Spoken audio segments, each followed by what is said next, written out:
Assalamualaikum warahmatullahi wabarakatuh.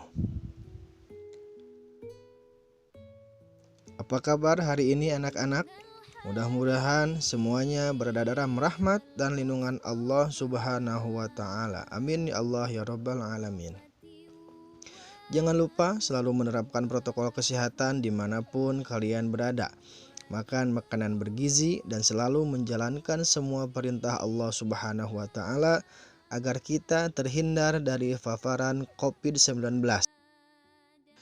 Baik anak-anakku, sebelum kita mulai belajar, kita berdoa terlebih dahulu. Bismillahirrahmanirrahim. Raditu billahi rabba wa bil islami dina wa bi muhammadin nabiyya wa rasula. Rabbi zidni ilma warzuqni fahma. Amin ya Allah ya Rabbal 'Alamin. Anak-anakku, hari ini kita masih belajar surat Al-Maidah dan juga surat Al-Hujurat.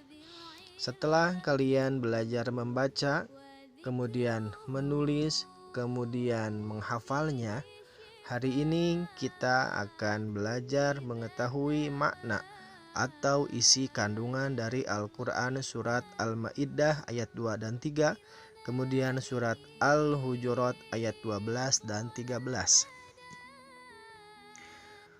Adapun tujuan pembelajaran dari video kali ini adalah setelah kalian menyimak pembelajaran, kalian dapat menjelaskan makna atau isi kandungan surat Al-Maidah ayat 2 dan 3, kemudian surat Al-Hujurat ayat 12 dan 13. Anak-anakku, sekarang kita baca bersama-sama Al-Quran surat Al-Maidah ayat 2 dan 3 dan juga surat Al-Hujurat ayat 13 dan 12. Setelah itu kita akan pelajari isi kandungannya. Yang pertama, Quran surat Al-Maidah ayat 2 dan 3. Ikuti Bapak semuanya ya. Semua ikut ngaji. A'udzu billahi minasyaitonir rajim. Bismillahirrahmanirrahim. Wa ta'awanu 'alal birri wat taqwa wa la ta'awanu 'alal itsmi wal 'udwan. Al-yawma ya'isa alladhina kafaru min dinikum fala takhshawhum wakhshawun. Al-yawma akmaltu lakum dinakum wa atmamtu alaykum ni'mati wa raditu lakumul Islam dina.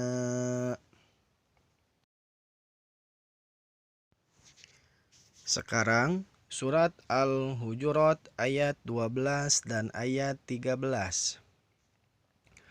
Bismillahirrahmanirrahim. Ya ayyuhalladzina amanu jtanibu katsiran minadh-dhanni inna ba'dadh-dhanni itsmun wa la tajassasu wa la yaghtab ba'dukum ba'dha. Ayuhibbu ahadukum an ya'kula lahma akhihi maytan fakarihtumuh. Wattaqullah. Innallaha tawwabur rahim. Ya ayyuhan nasu inna khalaqnakum min dzakarin wa untha wa ja'alnakum syu'uban wa qabaila lita'arafu. Inna akramakum indallahi atqakum. Innallaha alimun khabir. Anak-anakku, selanjutnya kita akan mempelajari isi kandungan surat Al-Maidah ayat 2. Ayatnya, A'udzubillahi minasyaitonirrajim. Wa ta'awanu 'alal birri wattaqwa wa la ta'awanu 'alal itsmi wal 'udwan. Yang artinya, dan tolong menolonglah kamu dalam mengerjakan kebajikan dan takwa, dan jangan tolong menolong dalam berbuat dosa dan permusuhan. Anak-anakku, di sini dijelaskan wa ta'awanu 'alal birri wattaqwa, dan tolong menolonglah kamu dalam mengerjakan kebajikan. Ayat ini menjelaskan yang pertama, perintah tolong menolong dalam hal kebajikan dan takwa. Jadi tolong menolong itu wajib bagi kita. Akan tetapi tolong menolongnya dalam hal apa saja dulu, yaitu dalam hal kebajikan dan takwa. Apa contohnya tolong menolong dalam hal kebajikan dan takwa? Contoh 1, membantu orang tua di rumah. Naon wae, ngepel, beberes, sasapu, ngumbah piring, ngasuh adi, ngelapan urut muka lotor, dan lain-lain. Ya, jangan sampai pekerjaan di rumah semuanya mamah yang mengerjakan, bantu oleh kita, karena tolong menolong itu adalah kewajiban. Yang kedua, contohnya adalah membantu guru di sekolah. Membantu apa? Misal ada guru yang kerepotan dalam hal mau ke kelas bawa laptop, bawa buku, dan lain-lain. Bantu oleh kita, ya. Yang ketiga, contohnya adalah memberi bantuan kepada korban bencana alam. Sekarang Indonesia lagi musim bencana di mana-mana. Nah, kepada saudara-saudara kita yang tertimpa bencana dimanapun mereka berada, kita sisipkan sebagian uang jajan kita untuk membantu beban mereka, untuk membelinya makan, untuk memberinya minum, dan lain-lain. Ya, itu contoh tolong menolong dalam hal kebajikan dan takwa. Kemudian wala ta'awanu 'alal itsmi wal 'udwan. Dan jangan tolong menolong kamu dalam hal Ayat selanjutnya adalah larangan untuk tolong menolong. Kalau tadi di yang pertama adalah anjuran untuk tolong menolong, maka di sini wala ta'awanu, dan jangan tolong menolonglah kamu dalam hal apa? Dalam hal dosa dan permusuhan. Jadi dalam hal dosa dan permusuhan kita tidak boleh tolong menolong. Tapi tolong menolongna tadi teh dalam hal kebajikan dan takwa. Panu kumaha pa contona tolong menolong dalam hal tolong menolong dalam dosa dan permusuhan teh. Contoh 1, membantu teman yang berkelahi. Misal teman kita aya nu gelut merebutkan kabogoh misalkan, woi bantuan orang dek gelut jeung SD anu jeung sekolah anu bantuannya dek gelut. Tolong jangan sama kita, jangan, karena gelut itu adalah perbuatan yang tidak dibenarkan, maka dilarang menolong teman yang mau gelut.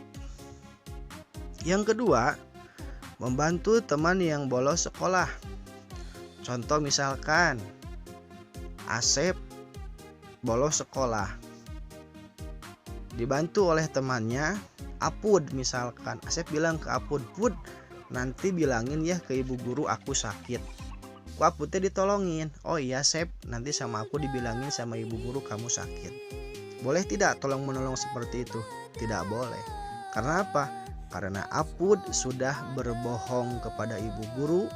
Asep tidak masuk sekolah bukannya sakit, akan tetapi pangedulan. Yang ketiga, contohnya adalah saling bahu-membahu mengambil buah-buahan tetangga. Nah, contoh, misal tetangga kita punya buah mangga, buah nate lembut. Teman kita teh pengen, woi barudak, tuh tingali tangkal buah loba buahna, urang ngalayu ah, hayu. Anu hiji munggu, anu hiji naik, anu hiji nampanan dihanap. Jadi kerjasama dalam hal mau buah batur. Anu rumasa atau yang merasa pasti bakal tersenyum-senyum sendiri ya. Nah, maka tolong menolong dalam hal tersebut itu sangat tidak boleh.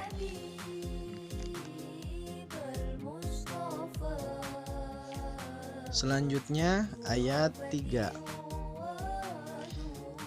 Nah, isi kandungan surat Al-Maidah ayat 3 adalah Allah menyempurnakan nikmat bagi umat Islam.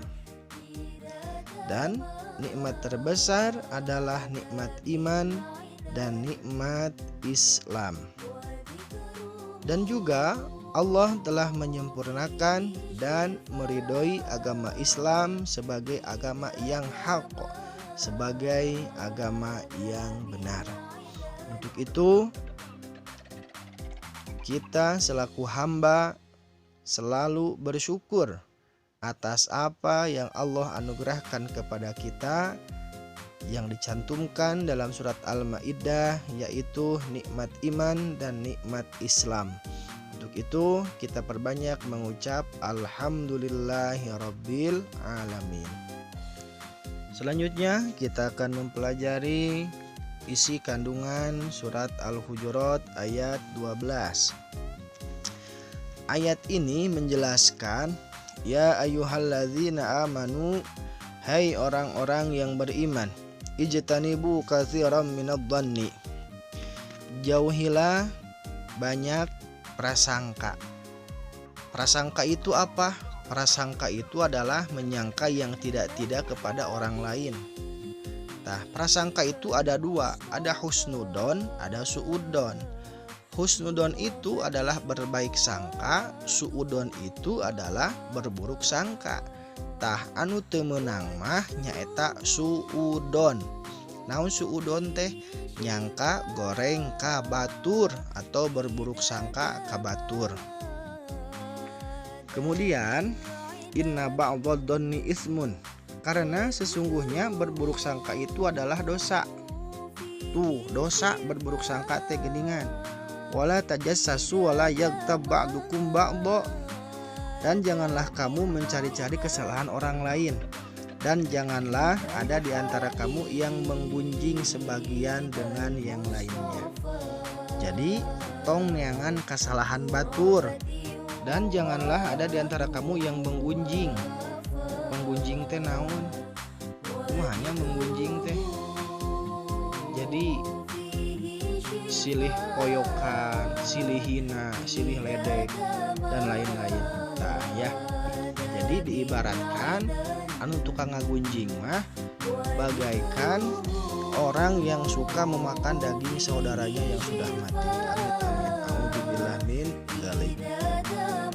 Wattaqullah, dan bertakwalah, innallaha tawwabur rahim, karena Allah itu adalah Maha Penerima taubat. Yang terakhir surat Al-Hujurat ayat 13, yang mana maksud dari ayat ini adalah pelajaran yang terkandung dalam surat Al-Hujurat ayat 13 ini. Yang pertama adalah satu, manusia diciptakan bersuku-suku dan berbangsa-bangsa. Di Indonesia banyak suku, ada suku Jawa, suku Sunda, suku Dayak, suku Batak, dan lain-lain. Dan berbangsa-bangsa, ya, kayak bangsa Arab, bangsa Indonesia, bangsa Afrika, dan lain-lain. Apa tujuannya? Tujuannya adalah agar manusia saling mengenal atau lita'arufu, memahami satu sama lain. Bukan sebaliknya, bukan saling menghina. Kayak orang Sunda ketemu dengan orang Jawa, pakoyok-koyok no samaneh Jawa. Orang Jawa ketemu dengan orang Batak, jadi kano samaneh Batak, itu tidak boleh ya. Tapi apa? Lita'arufu, agar saling mengenal. Yang ketiga, kemuliaan seorang tidak dilihat dari jenis kelamin atau asal sukunya. Ya, manusia yang mulia di sisi Allah adalah orang yang bertakwa. Jadi tetap yang paling mulia di sisi Allah adalah orang-orang yang bertakwa. Apa itu takwa? Takwa adalah orang yang selalu mengerjakan perintah Allah dan menjauhi larangannya. Demikian anak-anakku penjelasan dari Bapak